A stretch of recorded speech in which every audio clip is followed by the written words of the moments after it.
Bismillahirrahmanirrahim, wassalatu wassalamu ala ashrafil mursalin, amma ba'd. Donc, continuons toujours sur l'aspect des séries numériques. Donc, l'exercice 8. Le premier exemple, étudiant la convergence ou bien la divergence de cette série. Le terme général, c'est UN est égal à la puissance n sur n au carré. Le terme général, c'est a à la puissance n sur n au carré.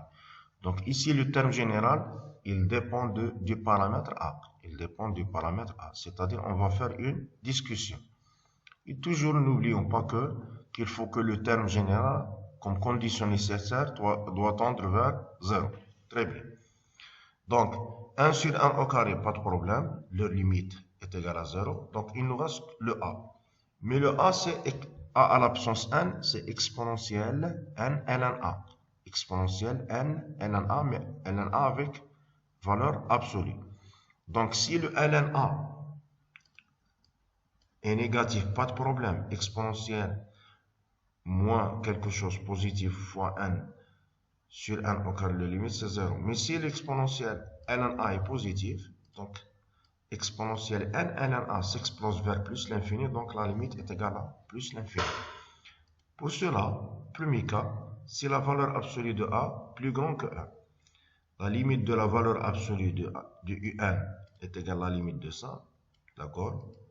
Donc est égale à la limite de exponentielle n ln a en valeur absolue qui est égale à plus l'infini, parce que l'exponentielle il est plus puissant que n au carré. Condition nécessaire n'est pas vérifiée. Donc, n'oubliez pas que si la limite de un elle est différente de 0 en valeur absolue, donc même la limite de un sans valeur absolue, elle est différente de 0. Donc, implique la limite de la valeur absolue de un diverge, d'accord? La limite de la valeur absolue de un diverge. Et pour cela, la limite de un diverge, d'accord? Bon, ici, normalement, parce qu'on a, si elle converge, si elle diverge, si la valeur absolue de un, ici, c'est faux. Donc, ici, qu'est-ce qu'il faut écrire? Donc, implique.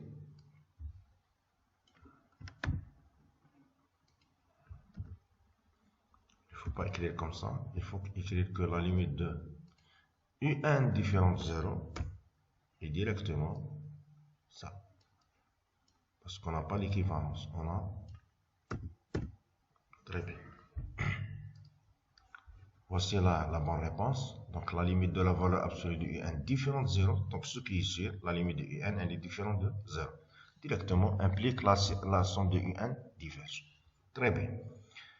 L'autre cas, si la valeur absolue de a, elle est inférieure, plus petite que 1.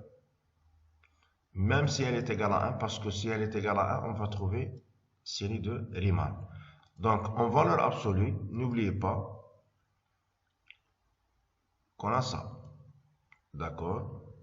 Très bien. Donc, si elle est plus petite que 1, donc ln a négatif, donc exponentielle n, une constante négative, on va le transmettre dans le dénominateur. Donc, on va trouver que la valeur absolue de un inférieure ou égale à 1 sur 1 au carré, qui est un terme d'une série de Riemann. Donc, critère de comparaison me permet de dire que la somme de un converge. Ici, oui, la somme de la valeur absolue de un converge. Donc, la somme de un converge absolument, ce qui confirme ou bien affirme que la somme de un converge. Très bien. Passons à l'exemple 2. L'exemple 2, on a un est égal à sinus n sur racine n plus cosinus n. Ici, on a deux fonctions. Donc, ce qui est sûr, on va utiliser le critère d'équivalence puisqu'on a le sinus et cosinus. On va utiliser le développement limité. Donc, commençons par, donc, on a un. Donc, puisqu'on a un rapport, parmi les développements limités du rapport, c'est le 1 sur 1 plus x. 1 plus x. 1 sur 1 plus x. D'accord? Ici, on n'a pas 1 sur 1 plus x. On a le sinus 1. Donc, on va faire sortir le sinus en facteur. Très bien. Et pour trouver dans cette position le 1, on va faire sortir le racine de 1 en facteur. D'accord? Pourquoi? Pour trouver le terme qui est ici. D'accord? Il est de la forme 1 sur 1 plus x avec le x, il est au voisinage de 0 quand 1 tend vers l'infini. Parce que la limite de cosinus n sur racine de 1 quand 1 tend vers l'infini, c'est 0. Très bien. Continuons. Donc, on a 1 sur 1 plus x équivalent à 1 moins x. On peut faire ici la division suivant les puissances croissantes pour trouver ça. La division suivant les puissances croissantes. Donc, bien sûr, au voisinage de 0. Donc, notre série devient un, c'est sinus n sur racine de n fois 1 moins cosinus n sur racine de n. Très bien. Donc, sinus n sur racine de n, on va le laisser comme ça. Moins. Et le sinus n fois cosinus n, c'est 1 demi sinus de n. 1 demi sinus de n. Très bien. Donc, on a éliminé pour l'instant le cos, mais il nous reste le sinus. Donc, si on fait le critère de comparaison ici,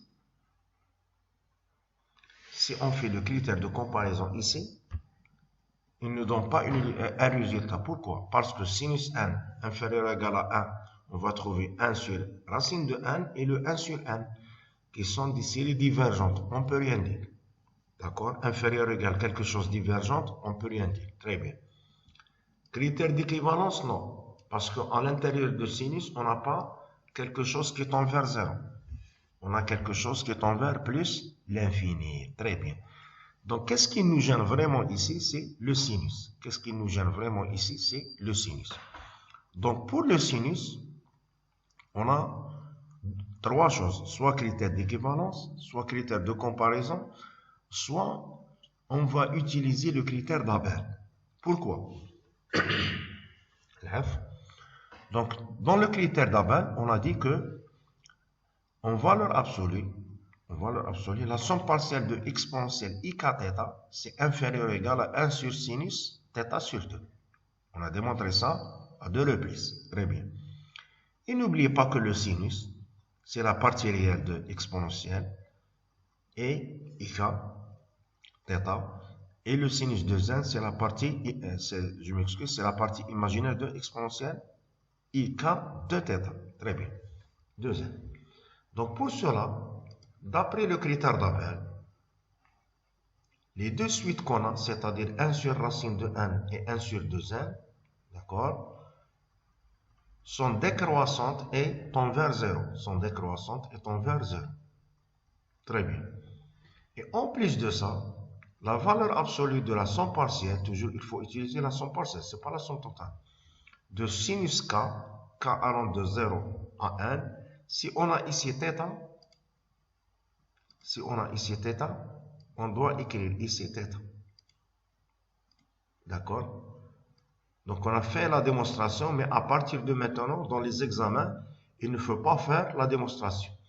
Donc, si on a ici sinus k, c'est-à-dire le θ est égal à 1. Très bien. La même chose. Ici, on a sinus 2k, c'est-à-dire sinus k fois 2. Sinus k fois 2. Donc, le θ, c'est 2. 2 sur 2 me donne 1. 2 sur 2 me donne 1. Très bien. Donc, alors, c'est bon. On a une série telle que leur somme partielle est majorée,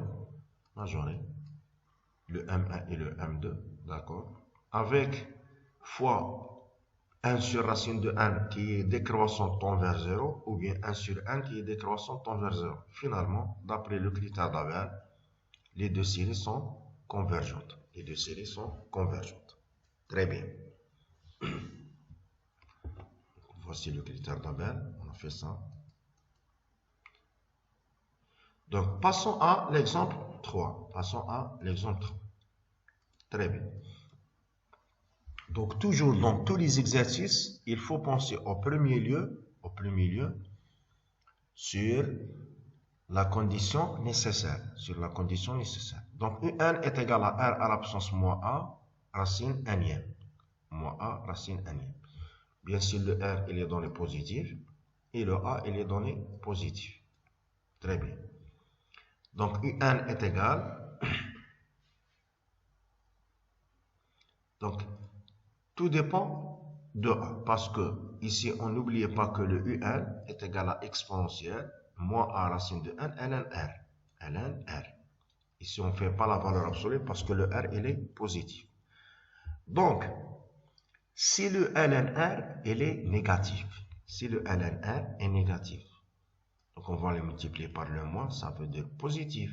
Exponentielle quelque chose de positif, elle va s'exploser vers plus l'infini. Donc, la limite de UN, qui est égale, la limite de UN, c'est quoi? On va poser ça, V1.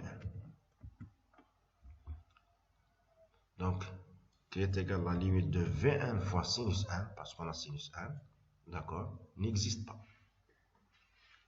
Parce qu'on va trouver plus l'infini fois quelque chose qui n'existe pas, donc n'existe pas.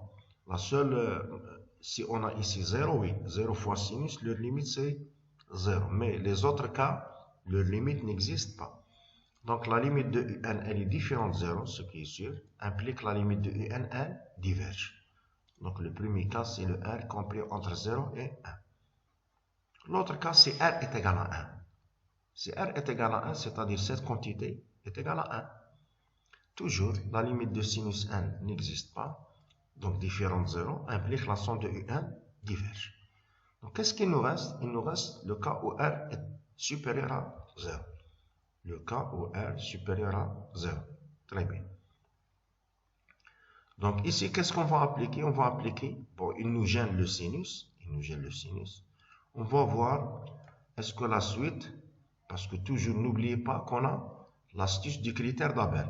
Sinus, elle est majeure. On va voir si cette suite qui est là, elle est décroissante ou non. Si elle est décroissante, très bien, parce que le limite ce qui est sûr, elle est égale à 0. Très bien. Donc, toujours, la somme de sinus K, elle est majorée, la somme partielle. Le θ, c'est 1, donc on a ici 1. Donc, si on pose V1 ça, et on calcule V1 plus 1 sur V1, après un simple calcul, on va trouver exponentielle A ln R. N'oubliez pas que le R, il est positif. Racine de 1 moins racine de 1 plus 1. Cette quantité, elle est négative. Exponentielle quelque chose de négatif, elle est plus petite que 1. Donc, V1 plus 1 sur V1 plus petit ou égal à 1, c'est-à-dire V1, elle est décroissante. Et leur limite, c'est clair qu'elle est égale à 0 parce que le R, il est plus grand que 1. Le ln, il est positif. ln positif, donc la limite est égale à 0. Très bien. Donc, d'après le critère d'Abel, notre série, elle est convergente. Donc, toujours, il faut se souvenir de ce critère. Il est très important. Donc, si à l'intérieur des sinus, on a quelque chose qui tend vers 0, toujours, on peut utiliser le critère d'équivalence. Mais si elle est différente de 0, soit critère de comparaison, soit critère d'Abel. Par exemple, ici, pas de problème. On peut utiliser le critère d'équivalence parce que ce qui est à l'intérieur, il tend vers 0. Très bien. Donc, quatrième exemple, UN, c'est une série alternée, moins 1 à la puissance n, 1 à la puissance 1 sur n, d'accord, sinus 1 sur n. Toujours, si on a dans la puissance le n, on va faire entrer exponentielle. Donc, c'est exponentielle 1 sur n, ln n. Exponentielle 1 sur n, ln n. Très bien. Donc, ici, il nous gêne deux fonctions, l'exponentielle, telle que ici la limite c'est 0, d'accord, et le sinus, tel que ici la limite c'est 0. Donc l'idéal est d'utiliser, si au voisinage des fonctions on a le 0, on utilise la notion de développement limité, c'est-à-dire le critère d'équivalence. Donc exponentielle x, il est équivalent à 1 plus x, et le sinus x équivalent à x.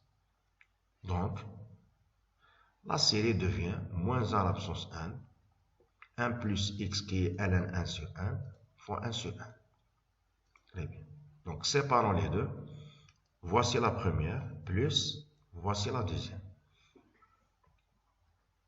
D'accord? Donc ici, on va appliquer le critère de Leibniz qui est un cas particulier du critère d'Abel. Donc, dans le critère d'Abel, on va dire la somme partielle inférieure ou égale à 1 et le V1 tend vers 0 et décroissante.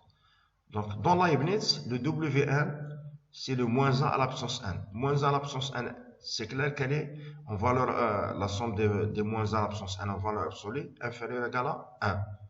Parce que soit dans la somme partielle, on va trouver 0 ou bien 1. Très bien. Donc, dans ce cas, la première série, elle est très claire qu'elle est parce que à côté de moins 1 à la puissance n, on a 1 sur 1. Donc, c'est une série alternée convergente d'après Leibniz. On peut écrire ici, car 1 sur 1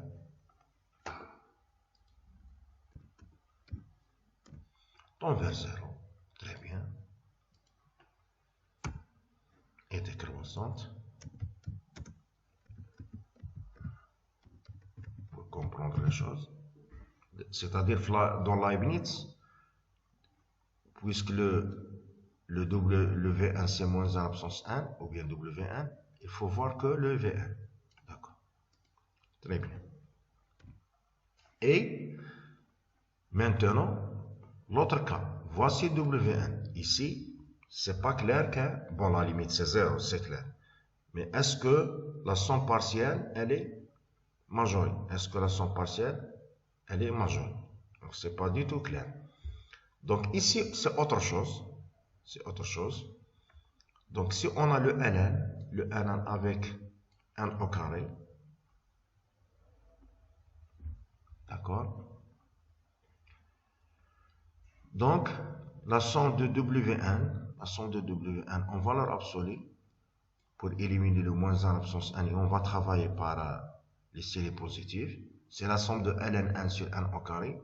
On peut mettre ln1 qui est ici au-dessous, c'est-à-dire c'est ln1 le taux à la puissance moins 1, le taux à la puissance moins 1. Et on est dans le cadre des séries de Bertrand. On est dans le cadre des séries de Bertrand. Bertrand dit la chose suivante. Donc, on peut écrire ça, c'est le même terme qui est là.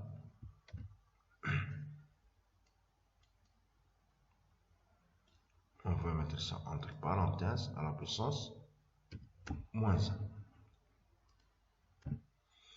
Donc, le alpha c'est 2 et le bêta c'est moins 1. Bertrand dit la chose suivante. Si le alpha qui est là, il est supérieur à 1, elle converge. C'est-à-dire, peu importe le bêta. D'accord? Dans notre cas, le alpha il est plus grand que 1. Donc, c'est une série de Bertrand. On a des cas, n'oubliez pas. Si alpha supérieur à 1 converge, etc. On a 5 cas dans la série de Bertrand. Donc, il faut les voir. Donc, c'est bon. Donc, la somme de la valeur absolue converge. Donc, la somme de W1 converge absolument. C'est-à-dire, la somme de U1 converge. D'accord? Très bien. W1, c'est cette série qui est là. Passons à l'exemple 5. Un est égal à sinus n au carré sur n. D'accord? Sinus n au carré sur 1. Très bien. Donc ici, n'oubliez pas que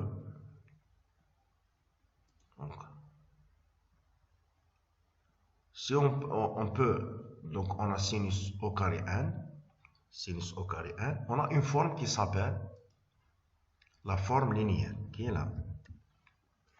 C'est-à-dire écrire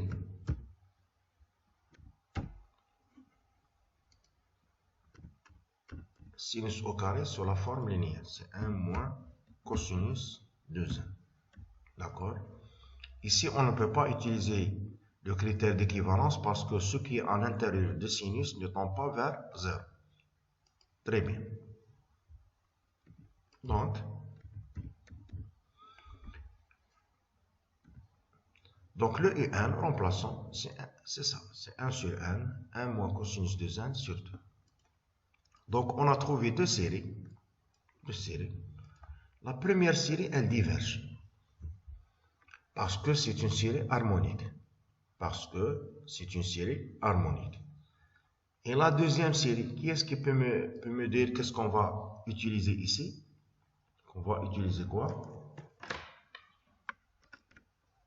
Oui, très bien, parce que ce n'est pas le critère d'équivalence. D'accord? Donc, on va utiliser le critère d'Abel. 1 sur 2n décroissant tend vers 0, et la somme de cosinus de n, c'est la partie réelle de l'exponentielle, c'est-à-dire inférieure ou égale. Donc, d'après le critère d'Abel, converge. Car 1 sur 2n est positif décroissant tend vers 0, et la somme partielle inférieure ou égale 1 sur sinus 1. Pourquoi le 1? Parce que le θ c'est 2. 2 sur 2 me donne 1. Très bien. Donc, conclusion, ça diverge et l'autre converge. Ça diverge et l'autre converge. Donc, pourquoi diverge? Car c'est la somme d'une série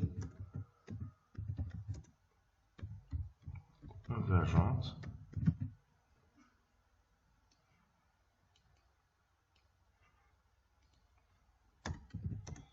et l'autre est divergente. Donc, converge plus diverge, ça veut dire diverge. D'accord? Très bien. Sixième exemple, on a eu n, la racine de cubique de n à la puissance 3 plus an, moins la racine de n au carré plus 3n. Donc, qu'est-ce qui nous gêne ici? C'est les racines n'ième. Donc, les racines n'ième, ce qui est sûr, pour les éliminer, on va utiliser la notion du critère d'équivalence, parce qu'on connaît la racine n'ième de 1 plus x. 1 plus x, tel que x tend vers 0. D'accord? Très bien. Donc, est-ce que ici on a 1? Est-ce que ici on a 1? Non. Donc, on va la faire sortir en facteur. Pour trouver ici 1. Donc, c'est 1 3 sur 1 plus a, n au carré. L'avantage que le terme qui est ici va tendre vers 0. Très bien. La racine cubique, c'est à la puissance 1 tiers. La même chose ici, on n'a pas 1. Donc, on va faire sortir le n au carré en facteur. 1 plus 3 sur n au carré. Très bien. La racine carrée. Donc, est égal. Donc, racine cubique à la puissance 1 tiers, c'est 1. Très bien. Moins n. 1 plus 3 sur 1 au carré. Donc, les deux qui sont là, le terme qui est là et le terme qui est là, on va appliquer le critère d'équivalence. C'est-à-dire, on va appliquer ça qui est là. Donc, la question qui se pose ici, quel critère on va appliquer, quel est l'ordre? D'accord? Quel est l'ordre? D'accord? Donc, l'ordre, on va commencer par le premier à l'ordre 1 plus, c'est-à-dire à l'ordre 1. On va arrêter ici. Donc, si on va arrêter ici, bien sûr, gauche et droite, le terme qui est là et le terme qui est là. Le problème, c'est que ici, on va trouver 1 fois n et le 1 fois n. D'accord? C'est-à-dire disparaître. Il me reste qu'un seul terme ici et qu'un seul terme ici. D'accord? Si on va trouver le terme converge,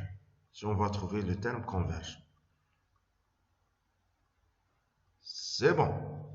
C'est-à-dire notre série, parce que converge plus converge. Mais si on va trouver diverge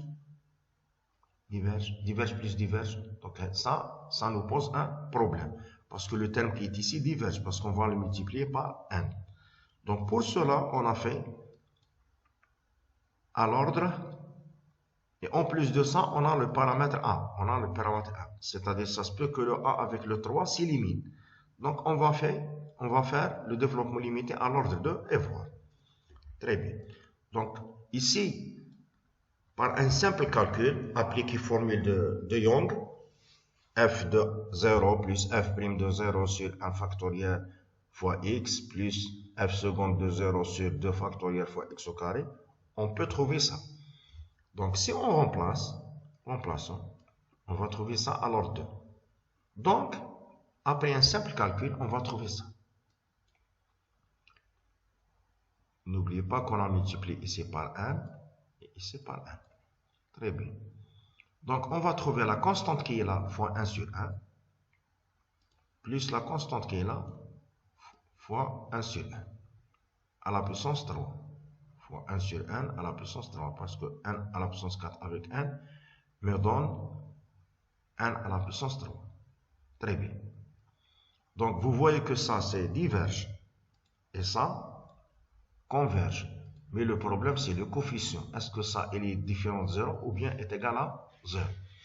Donc, si le coefficient qui est là, il est différent de 0. Donc, le A différent de 9,5, après simple calcul. Donc, la série qui est là diverge et la série qui est là converge. Diverge avec converge me donne converge. Et diverge, je m'excuse. D'accord?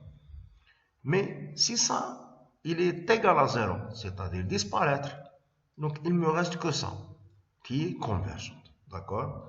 Donc on a deux cas. Donc le deuxième cas, c'est A sur 3 moins 3 demi est égal à 0, c'est-à-dire le A est égal à 9 demi. Donc dans ce cas, notre série, elle, converge. Notre série, elle, converge. Très bien. Passons à l'exemple 7.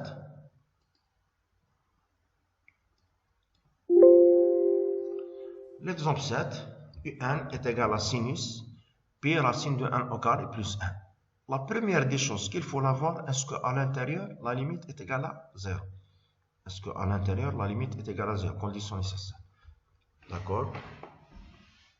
Bon, puisque racine de 1 au carré plus 1, c'est un entier naturel, fois pi, sinus pi, fois quelque chose naturel est égal à 0. Très bien. Autre chose, est-ce que ce qui est à l'intérieur tend vers 0? Est-ce que ce qui est à l'intérieur tend vers 0? Non, parce que si le terme qui est à l'intérieur tend vers 0, on peut utiliser le critère d'équivalence. Donc ici, qu'est-ce qu'on va faire? Donc n'oubliez pas que pi racine de 1 au carré, c'est pi 1 au carré plus 1 sur 1 au carré, le tout racine. D'accord? Très bien. Donc on va utiliser, parce qu'on ne peut pas utiliser le critère d'équivalence, ni le critère d'Abel, ni le critère de comparaison. Donc dans ce cas, on va essayer de jouer ici, c'est-à-dire pour utiliser à l'intérieur le développement limité. Ensuite, on va utiliser les propriétés trigonométriques de sinus, les formules trigonométriques. Donc faisons sortir le 1 au carré en facteur. Donc on va trouver 1 plus quelque chose tend vers 0 racine. D'accord? Très bien. Donc 1 au carré racine, c'est le 1. Donc critère d'équivalence, ici on va utiliser à l'ordre 1. Équivalent 1 plus x, le x c'est 1 sur 1 au carré. D'accord? 1 sur 1 au carré. Et ici on a le 1 demi. Très bien. Donc, on va trouver Pn, 1 plus 1 sur 2n au carré. Très bien. Donc, on a utilisé ça exactement.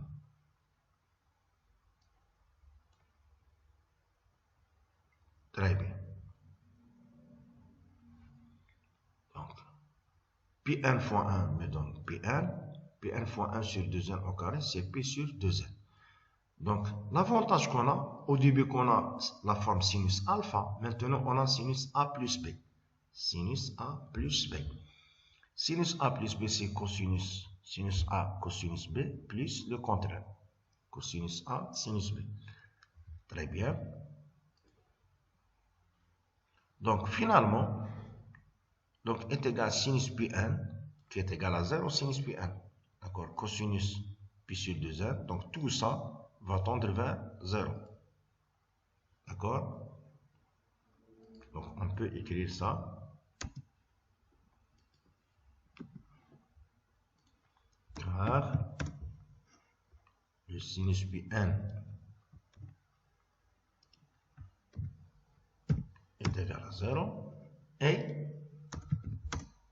le cosinus pi n qui est ici, c'est soit 1, soit moins 1. Et dans le cas général, c'est moins 1 à la puissance n. Moins 1 à la puissance n. Parce que si le n est pair, si par exemple à la puissance 1, d'accord, on va trouver cosinus p. C'est le moins 1, etc. Donc, qu'est-ce qu'il nous reste? Il ne nous reste que ça. D'accord? Fois moins 1 à la puissance 1. Donc, c'est moins 1 à la puissance 1, mais le sinus pi sur 2n à l'intérieur tend vers 0, donc équivalent à pi sur 2n. Finalement, c'est terminé. Donc, on est dans le cadre des séries alternées. Critère des séries alternées, il faut voir que ça. Est-ce que c'est décroissant tend vers 0? Oui. Donc, qui est une série convergente d'après Leibniz, car pi sur n est décroissante et tend vers 0. Donc, la somme de un converge. Très bien. Donc, passons dans le cas, l'exemple 8. Donc, l'exemple 8, un, c'est la somme, la différence ici, qu'elle commence par 1. Elle commence par 1. La somme de moins 1 à la puissance k sur k au carré, k allant de n vers plus l'infini. Donc, n'oubliez pas que la somme de Vn, si elle commence par 1, elle est égale à ça. La somme de moins 1 à la puissance n sur n au carré, n commence par 1 vers plus l'infini, qui est une série alternée. Donc, d'après le critère des séries alternées ou bien le critère de Leibniz, d'accord, 1 sur n au carré décroissante étant vers 0, donc la somme de moins 1 à la puissance n sur n au carré est une série convergente. Très bien. Donc, de plus, la somme totale, S, de la somme de la valeur absolue de Vn en valeur absolue, c'est-à-dire même ici, on a la convergence absolue. Donc, on va trouver 1 sur n au carré converge parce que c'est une série de Riemann. Donc, dans notre cas, on va éliminer le moins 1 par la valeur absolue. La valeur absolue de un, d'accord, c'est S moins Sn moins 1, parce que ici, elle commence par n. Elle commence par n, donc on va éliminer les termes qui sont compris entre 1 et n moins 1, d'accord? Donc, un en valeur absolue, c'est S moins Sn moins 1. Et en valeur absolue, la valeur absolue de a moins b inférieure ou égale à la valeur absolue de a moins la valeur absolue de b. D'accord? Donc, inférieur ou égal la valeur absolue de S plus la valeur absolue de Sn-1. D'accord? Très bien. Avec Sn-1, bien sûr, c'est la somme des VK, K allant de 1 à N-1. Très bien. Donc, si on fait la valeur absolue, donc S converge, la somme partielle converge, parce qu'on a série de Riemann. D'accord? La somme partielle converge. Converge plus converge, converge. Donc, d'après le critère de comparaison,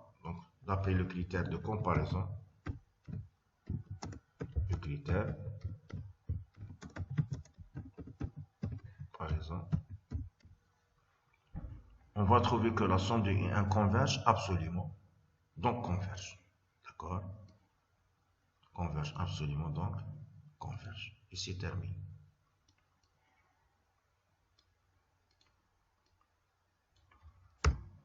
Très bien. D'accord? D'après le critère de comparaison, la somme de un converge absolument, donc converge. Parce qu'on a dit que S, c'est une série de Riemann converge. D'accord? Et la somme partielle, elle converge en valeur absolue parce qu'on va trouver toujours une série de Riemann. Très bien. Donc, passons à l'exemple 9. Donc ici, c'est clair qu'on a cosinus, le ln. Donc surtout, on va penser aux critères d'équivalence. Donc le un est égal cosinus 1 sur ln n à la puissance n à la puissance alpha. Donc si on a ici n à la puissance alpha dans la puissance, donc on va faire entrer exponentielle ln. Très bien.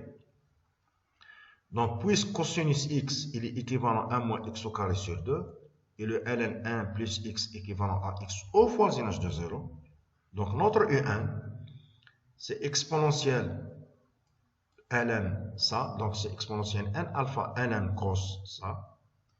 Très bien. Donc commençons par la quantité qui est là. Cosinus 1 sur ln n, 1 sur ln n, il est au voisinage de 0. Donc équivalent à ça, c'est 1 moins 1 sur 2 ln n, le tout au carré. Très bien. Et la quantité qui est là, elle est de la forme ln 1 plus x. Le x, c'est moins 1 sur 2 ln n au carré. Donc, équivalent à x, ça va dans le x, moins 1 sur 2 ln n au carré. Très bien.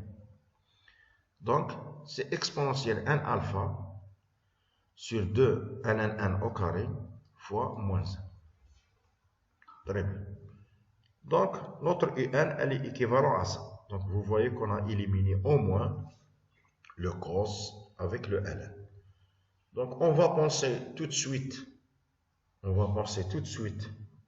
à la condition nécessaire. Donc, si alpha, n'oubliez pas que n à la puissance alpha, leur limite, tout dépend de alpha. Donc, si alpha est inférieur ou égal à 0, si alpha inférieur ou égal à 0, on va trouver n à la puissance quelque chose négative, on va la faire descendre au dénominateur, on va trouver exponentielle moins l'infini. D'accord?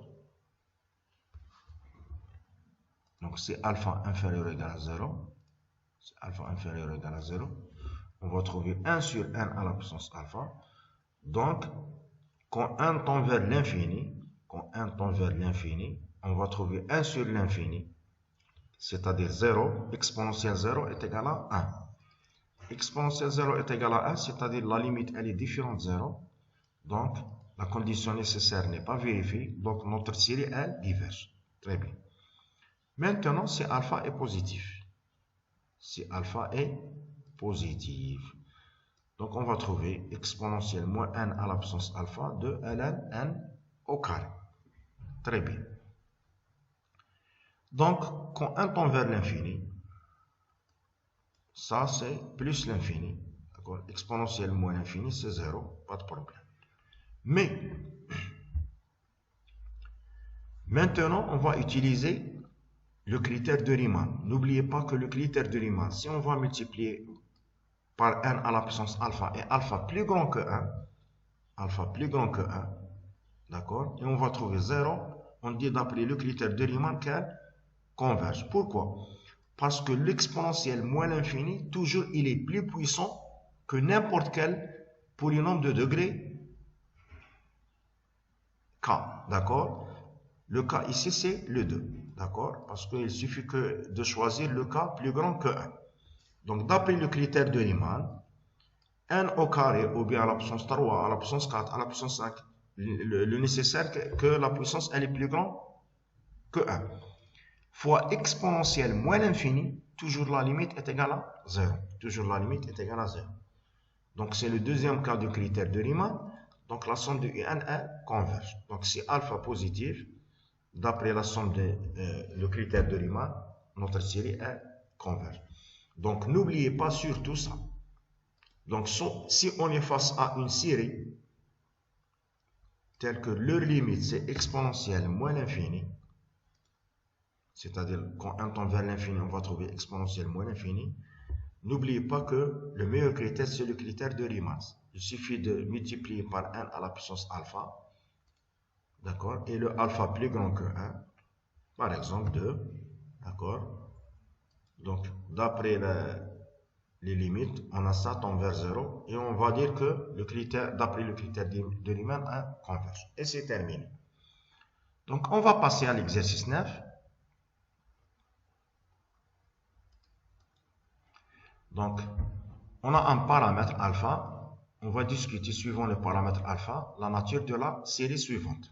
D'accord? Donc, la première des choses, toujours la condition nécessaire, ln1 tend vers l'infini. Et si le alpha est négatif, on va le faire passer dans le numérateur. Donc, si alpha inférieur ou égal à 0. Donc, on va trouver la limite de U1, c'est plus l'infini. Différent de 0, donc notre série diverge. Maintenant, si alpha est positif. Si alpha est positif. D'accord?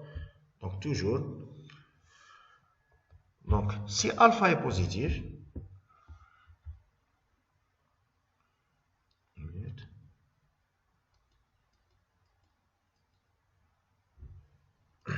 donc on va utiliser la notion soit du critère de Riemann ou bien de Bertrand. D'accord? Donc, on va commencer par si alpha est positif. Donc, la limite de 1 à la puissance bêta fois ln sur alpha, c'est la limite de 1 à la puissance bêta moins alpha, ln alpha. Donc, si alpha inférieur ou égal à bêta, si alpha inférieur ou égal à bêta, donc ça c'est positif, donc ça c'est plus l'infini. Donc, la limite totale c'est plus l'infini. Très bien. Ici, le alpha plus grand que bêta, bien sûr, ça c'est négatif, c'est bon. Donc, on va trouver que la limite est égale à 0. Donc, dans ce cas, bon, deuxième cas, c'est surtout c'est pour expliquer le cas de Bertrand.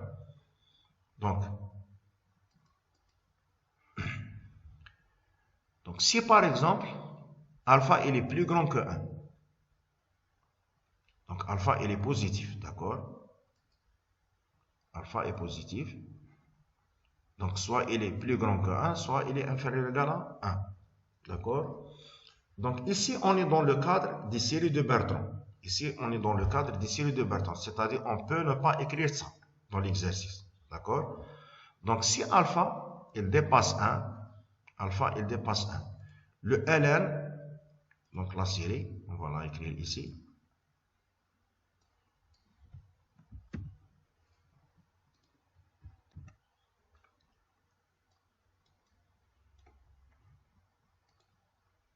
À la puissance moins 1.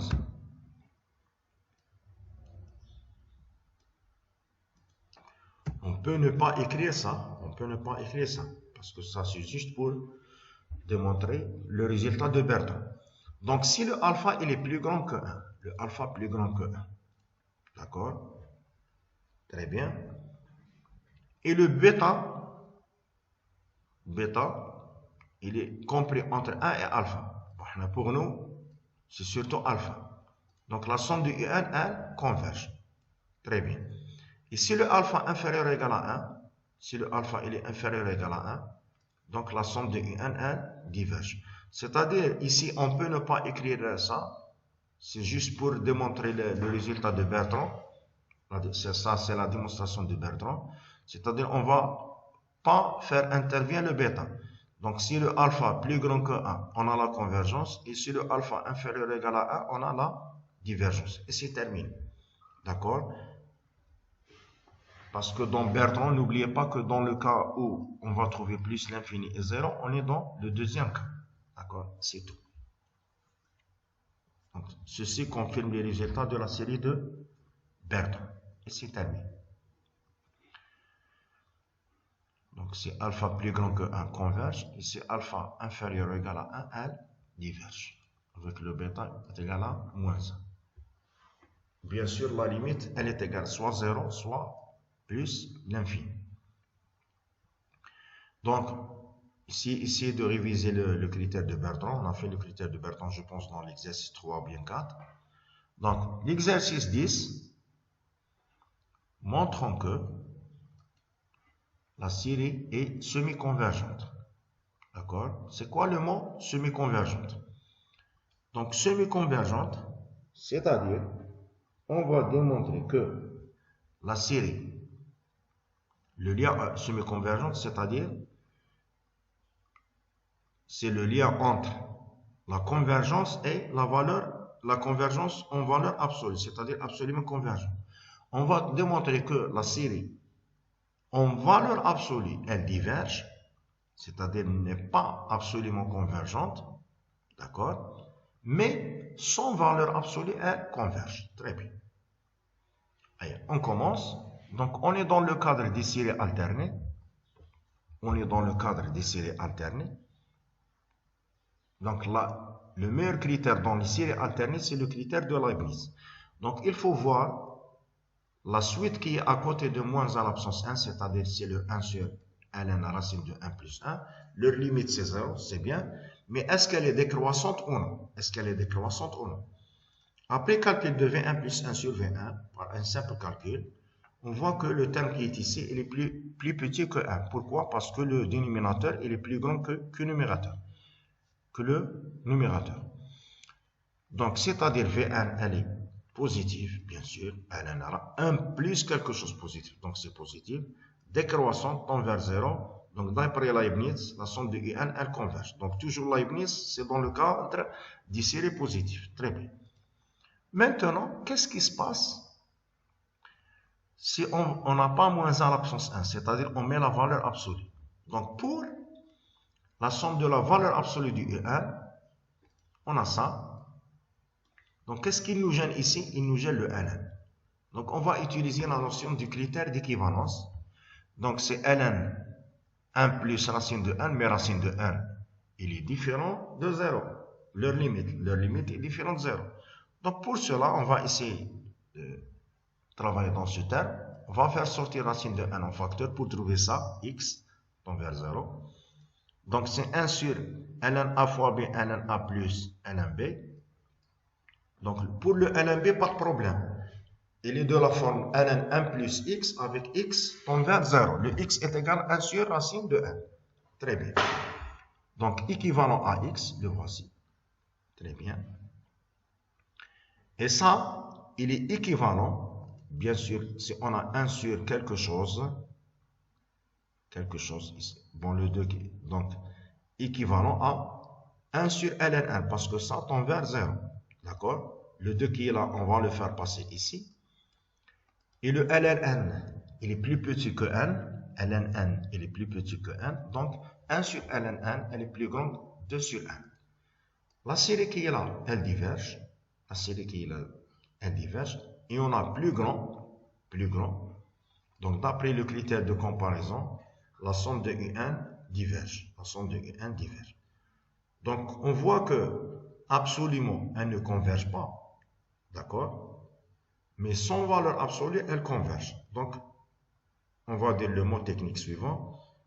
Notre série est semi-convergente. Notre série est semi-convergente. Et c'est terminé. D'accord? Très bien. Passons à l'exercice 11. On va faire entrer une formule qui s'appelle le produit de Cauchy. Le produit de Cauchy. Donc, c'est quoi le produit de Cauchy? Si on a la somme de AN, une suite, N commence par P, fois la somme de Bn, le même P, N commence par P. Donc, dans ce cas, on peut unifier les deux produits dans une seule somme. C'est la somme de Cn, N toujours commence par P, mais Cn elle-même, c'est une somme partielle. Cn elle-même, c'est une somme partielle. Bon, généralement, dans les exercices, le P est égal à 1, généralement. Mais ici, on a donné la formule de Cauchy dans le cadre général. C'est-à-dire C1, c'est la somme partielle. AK, BK, Bn-K, je m'excuse, AK, Bn-K. K commence de P vers N-P. Donc, il faut l'apprendre, cette formule. C'est la formule de produit de Cauchy. Très bien. Donc, la première question, montrons que le produit de Cauchy de la série de termes générales moins à la puissance 1 sur racine de par elle-même diverge. Très bien. Donc, on va faire le produit moins à la puissance, la somme de moins à la puissance 1 sur racine de 1 fois moins à la puissance 1 sur racine de 1. On va appliquer ça. C'est la somme de Cn. Ici, le P, c'est 1. D'accord? N commence par P. Et le Cn, c'est la somme partielle. K commence par P, qui est le 1, vers N-1. Très bien. Moins à l'absence K, le AK sur racine de K. Le AK, voici le AK. Et l'autre, c'est moins à l'absence N-K, racine de N-K. C'est-à-dire, c'est le B, N-K. Très bien. Donc, vous voyez que donc, le Cn est égal, on va faire sortir le moins 1 à la puissance n à l'extérieur, parce que là, la somme dépend de k, c'est pas de n. La somme de k allant de 1 à n vers n moins 1, 1 sur la racine de k, n moins k. Donc, ici, on va faire quelques comparaisons. Donc, le k, n'oubliez pas qu'il est compris entre 1 et n moins 1. Donc, k inférieur ou égal à n, k inférieur ou égal à 1, et la même chose, le n moins k inférieur ou égal à 1. Parce que ici, on a n moins k. D'accord? Donc, implique 1 sur la racine, 1 sur la racine. Bon, on va trouver la racine de k fois n moins k inférieur ou égal à n au carré. Donc, 1 sur la racine, elle est supérieure ou égale à 1 sur 1. Très bien. Donc, notre somme, donc chaque terme qui est là, il est supérieur ou égal à 1 sur 1. Chaque terme qui est là, il est supérieur ou égal à 1 sur 1. D'accord? Et là, donc, qu'est-ce qu'il nous reste? Il nous reste 1. 1 plus 1 plus 1 plus 1 plus 1. Combien de termes on a ici? On a n moins 1 terme. On a n moins 1 terme. Donc, puisque chaque terme il est supérieur ou égal à 1 sur 1, on va trouver que ça, supérieur ou égal, la somme qui est là,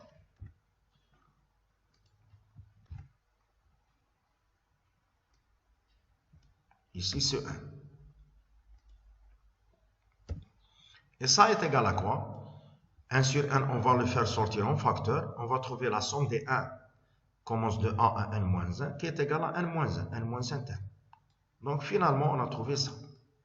Très bien. Donc la valeur absolue de C1, bien sûr, la valeur absolue de C1, pourquoi on a fait la valeur absolue? Parce qu'on a ici le moins 1 à la puissance n. Supérieur ou égal, n moins 1 sur n, d'accord? Leur limite est égale à 1, elle est différente de 0. Leur limite est égale à 1, elle est différente de 0. Donc, condition nécessaire, parce qu'on a la somme de C1. Condition nécessaire n'est pas vérifiée. Condition nécessaire n'est pas vérifiée. Donc, notre série, elle diverge. Notre série, elle diverge. Et c'est terminé. Donc, vous voyez que, malgré que la formule de Cauchy, ici, elle est simple, mais le problème, il est ici.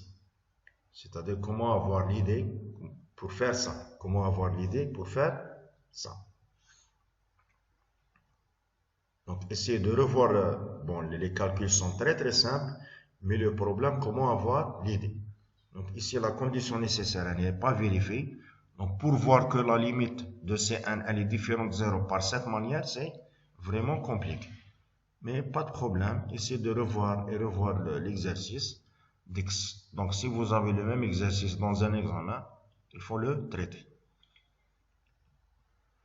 Maintenant, on va changer le 1 par racine de 1 par 1. On va changer racine de 1 par 1. Donc, montrons que le produit de Cauchy de la série suivante par elle-même converge. Donc, vous allez voir que ici, la limite est égale à 0 et on a la convergence. Par la même technique, AN et BN est égal à la somme de C1 et toujours le PC1. Donc, entre P et N moins P. Très bien. Donc, on va remplacer moins 1 à la puissance n. Très bien. Faisons sortir le moins 1 à la puissance n à l'extérieur. Par un simple calcul, on va trouver ça. D'accord? Donc, on va trouver 1 sur k fois n moins k.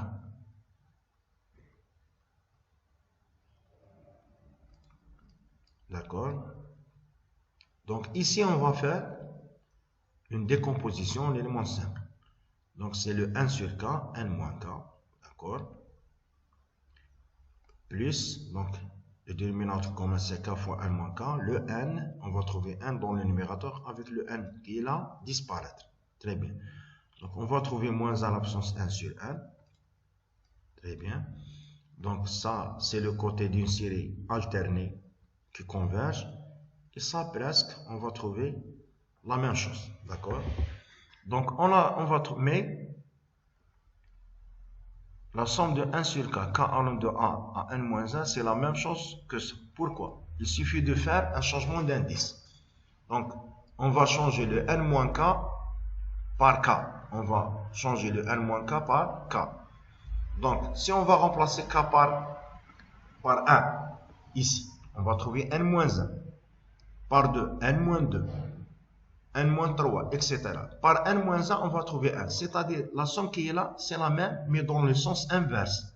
Ça, elle commence par 1 sur 1 et elle termine par 1 sur n-1. Et l'autre, non. Elle commence par 1 sur n-1 et elle termine par 1 sur 1. Donc, finalement, le C1, c'est 2 fois la somme, la même somme, de 1 sur k, k allant de A à n-1. De moins 1 à la puissance 1 sur 1. Très bien. Donc, on va utiliser le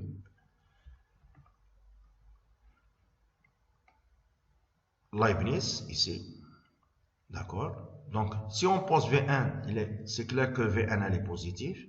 D'accord? En plus de ça, la somme de 1 sur k, k allant de A à n-1, on a fait ça dans un exercice, elle est équivalent à ln n-1. Elle est équivalent à ln n-1. On a fait ça dans, je pense que l'exercice 2. Oui. D'accord? Donc, la somme de 1 sur k, k allant de A à n-1, elle est équivalent à ln n-1. Très bien. Donc, la limite de V1, c'est 0. La limite de V1, c'est 0. D'accord? Et le V1 plus 1, moins V1, après un simple calcul, V1 plus 1 moins V1, va démontrer qu'elle est décroissante. Donc, en calculant, donc on va remplacer V1 plus 1, moins V1. Ici, elle arrête à n parce que le V1 arrête à n moins 1. D'accord? Donc, par un simple calcul, on va trouver que la quantité, elle est négative. La quantité, elle est négative. Donc, c'est un exercice.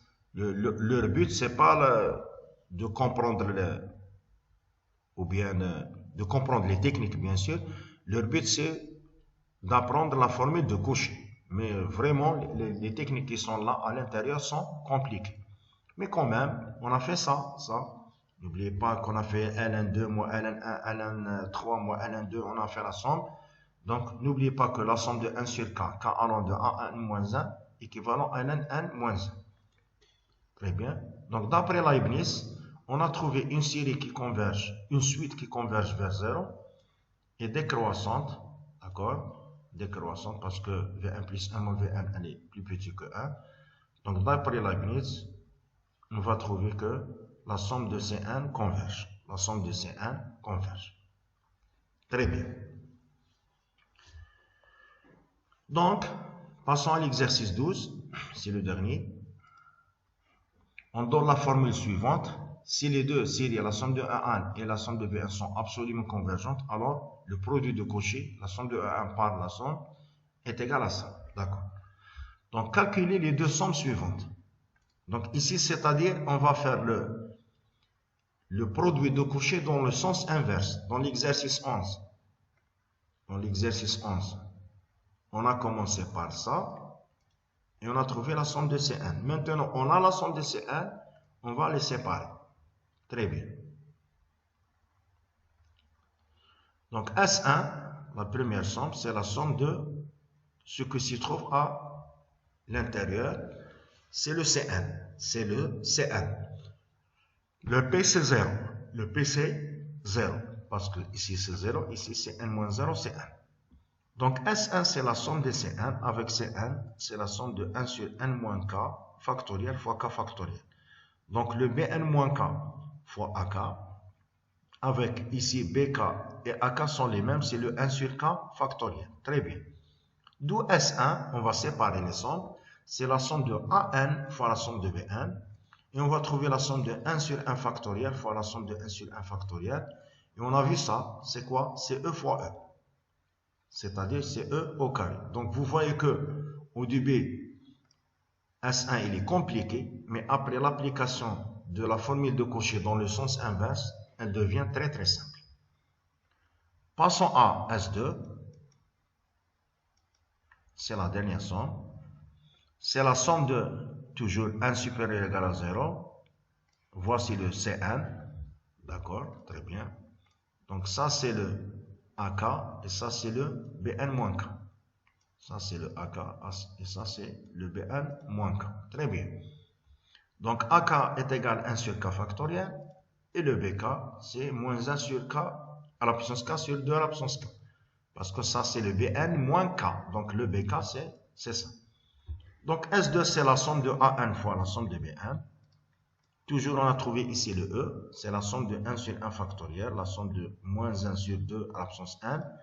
La deuxième somme c'est une série géométrique, la raison c'est moins 1 demi. La raison c'est moins 1 demi.